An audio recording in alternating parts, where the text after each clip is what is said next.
আজকের এই ভিডিওতে আমরা নবম দশম শ্রেণীর জাবেদা অধ্যায় 6 এর প্রথম সৃজনশীলটা শিখবো। আসলে এটা শিখতে হলে তোমাদের জাবেদা ভালো করে জানতে হইবে। আর আমি অলরেডি জাবেদা নিয়ে একটা ক্লাস করছি, যারা নাকি এখনো জাবেদা জানো না তারা আগের ভিডিওটা দেখতে পারো, তারপর দেন এটা দেখো। সো প্রথমে বলতে চাই, 1 নং সৃজনশীলে উদ্দীপকটা তোমাদের পড়তে হবে, যেখানে লেখা আছে তৈরি পোশাক ব্যবসায়ী আফরোজ ফ্যাশনের 2017 সালের ডিসেম্বর মাসের কতিপয় লেনদেন নিম্নরূপ।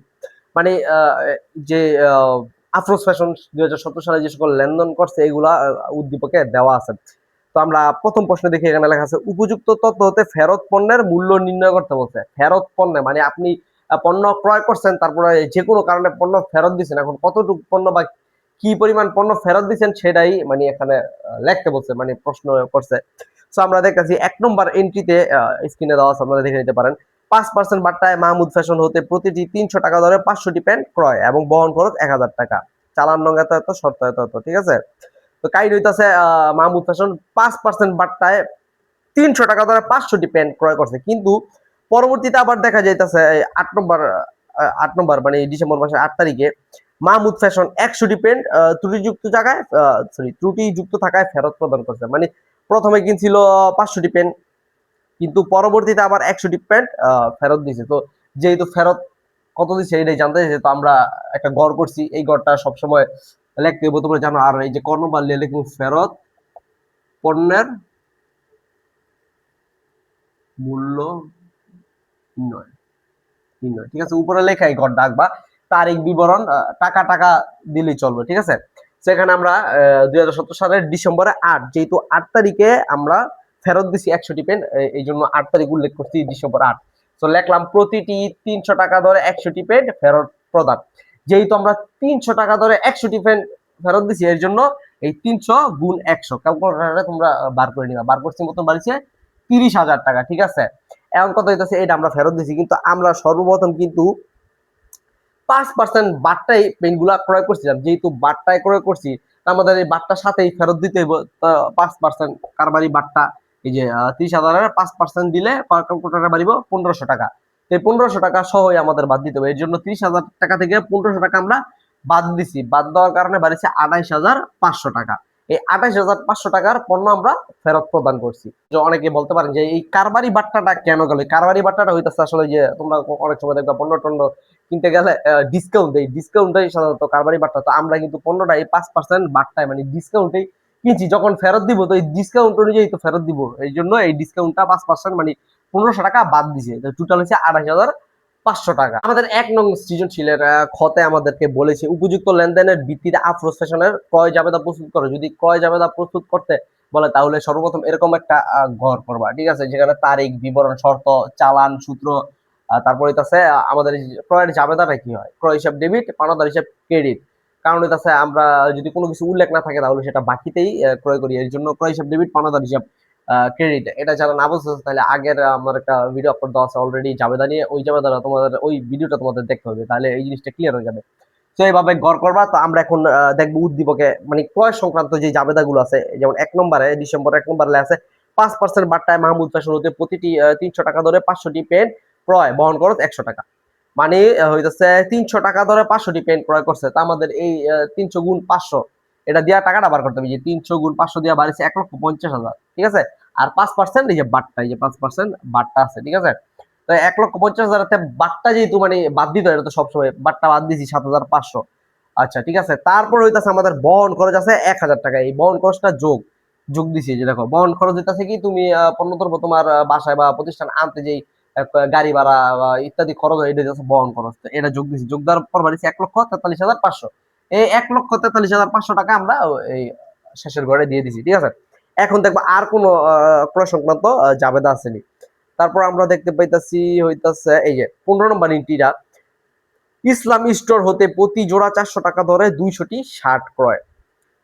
প্রতি জোড়া 400 টাকা ধরে 200টি শার্ট ক্রয়, মানে জোড়া ক্রয় করছে।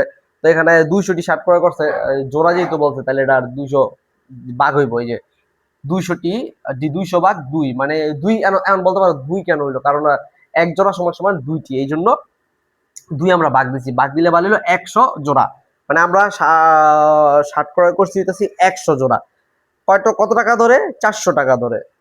তাই এই যে 400 গুণ 100, দেওয়ার পর বাড়িছে 40,000 টাকা। আর বাট্টা পাইছি কত 10%, ঠিক আছে। তো বাট্টা বাদ 4,000 টাকা বাদ দেওয়ার পর হয়েছে 36,000 টাকা। এই 36,000 টাকাই পরের এন্ট্রি ডিসেম্বর 15 ইসলামী স্টোর হিসাব।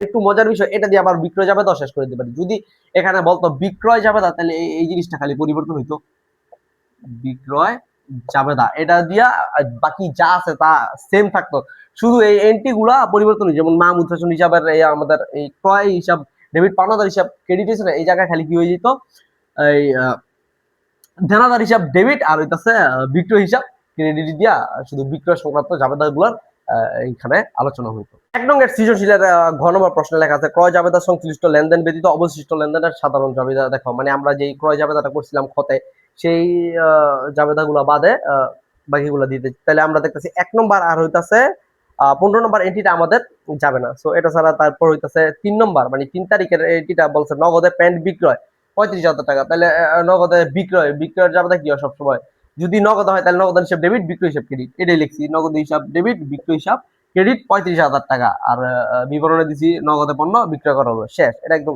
ইজি, ঠিক আছে। তারপরে হইতাছে আমাদের কি বলছে 8 নম্বরে মাহমুদ ফ্যাশনকে 100টি পেন্ট ত্রুটিযুক্ত থাকায় ফেরত প্রদান করা হলো।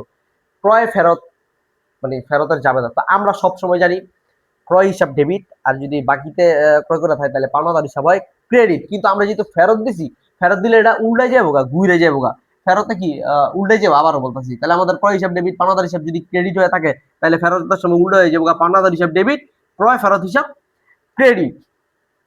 এখন কথা হচ্ছে আমরা কয় টাকা দিব, তা আমরা 1 নম্বর দেখছিলাম যে মাহমুদ ফ্যাশন প্রতিটি 300 টাকা ধরে 500টি পেন ক্রয় করছে, 5% বাট্টা আছে। তা আমরা এখন ফেরত দিতেছি কয়টা, 100টা। তা আমরা যদি 100টা ফেরত দেই, ঠিক আছে, তাহলে 100টা যদি ফেরত দেই তাহলে কত টাকা ধরে বলছিলাম, 300 গুণ 100, ঠিক আছে, 300 গুণ 100 গুণ 5%, বাট্টা যেহেতু আছে এই বাট্টাটাও তো আমাদের বাট্টা সহই ফেরত দিতে হবে। তাহলে 300 গুণ যদি আমরা 100 দেই তাহলে হইতাছে আমাদের 30,000, 1 2 3 4, ঠিক আছে। আর যে যদি 5% বাট্টা দেই, 30,000 এর 5% বাট্টা দিলে আসলে হলো 1500 টাকা। ক্যালকুলেটরে তোমরা চাইলে এই গেলে 30,500 বাদ দিলে 28,500, ঠিক আছে। তো এইখানে আমাদের এই টাকাটা যাবে 28,500, 28,500, ঠিক আছে। আর সহজভাবে আর একটু মানে এই ক্রয় ফেরতের যাবে দ্বারা আমি একটু লিখে বুঝাই দিই, তোমরা হয়তো নাও বুঝতে পারো ভাই। যেমন আমরা ক্রয়ের জাবেদা হয়ে থাকে ক্রয় হিসাব ডেবিট, ঠিক আছে, পাওনাদার হিসাব ক্রেডিট। ক্রয় ফেরতের সময় এটা খালি উল্টে যাবে, যেমন পাওনাদার কি ক্রেডিট আছে না, এটা হয়ে যাবে ডেবিট, পাওনাদার হিসাব ডেবিট। আর এই যে ক্রয় হিসাব আছে না, এটা কি হয়ে যাবে ক্রয় ফেরত হিসাব ক্রেডিট। সেম বিক্রয়ের ক্ষেত্রে আমরা কি নগদান হিসাব ডেবিট, বিক্রয় হিসাব ক্রেডিট, বা দানাদার হিসাব ডেবিট, বিক্রয় হিসাব ক্রেডিট। ঠিক বিক্রয়ের সময় যদি বিক্রয় ফেরতের জাবেদা থাকে, ওইটা আমাদের কি হয়ে যাবে বিক্রয় ফেরত হিসাব ডেবিট, দানাদার হিসাব ক্রেডিট। ডিসেম্বর মাসের 10 তারিখে এখানে এটিটা বলা আছে পুরাতন আসবাবপত্র মেরামত 500 টাকা, মানে আসবাবপত্র মেরামত করছে 500 টাকা দিয়ে। তো এখানে আমাদের কি নগদ টাকা কমে গেছে, তো এই জন্য আমরা জাবেদা দিচ্ছি মেরামত হিসাব ডেবিট আর নগদ হিসাব ক্রেডিট। নগদ হিসাব দরকার হইতেছে আমাদের নগদ টাকা কমছে, যেহেতু নগদ টাকা কমে গেছে এই জন্য এটা হয়ে গেছে ক্রেডিট 500 টাকা, শেষ।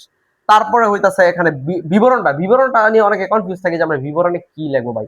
বিবরণে এই উদ্দীপকে বা যে এন্ট্রিটা আছে, এন্ট্রিতে যা লেখা থাকে একটু ঘুরাই ফিরা লেখা দেবে। যেমন এখানে আছে পুরাতন আসবাবপত্র মেরামত 500 টাকা, তাহলে তোমরা কি লিখে দিতে পারো, আসবাবপত্র মেরামত করা হলো নগদ টাকায় বা নগদে ব্যয়, এগুলা নিজের মতো করে দিলে হইব, ঠিক আছে।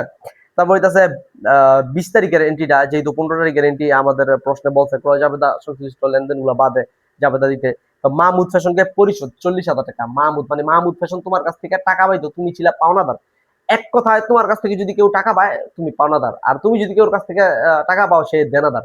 তো যেহেতু মাহমুদ তোমার কাছ থেকে টাকা পাইতো, তুমি পাওনাদার, তাইলে পাওনাদার হিসাব ডেবিট। আর তুমি কি টাকা কিভাবে প্রদান করছো, এখানে বলছে পরিশোধ মানে নগদেই দিছো, এই জন্য অবশ্যই নগদান হিসাব ক্রেডিট 40,000 টাকা, পাওনাদার হিসাব ডেবিট 40,000, নগদান হিসাব ক্রেডিট 40,000 টাকা। এখন বিবরণটা কি হবে, আমরা কি আমাদের কাছ থেকে যে টাকাটা পাই টাকাটা পরিশোধ করছি, এটা কি নগদে পরিশোধ প্রাপ্য টাকা, বা দিতে পারে মাহমুদ ফ্যাশনকে প্রাপ্য টাকা পরিশোধ করা হলো।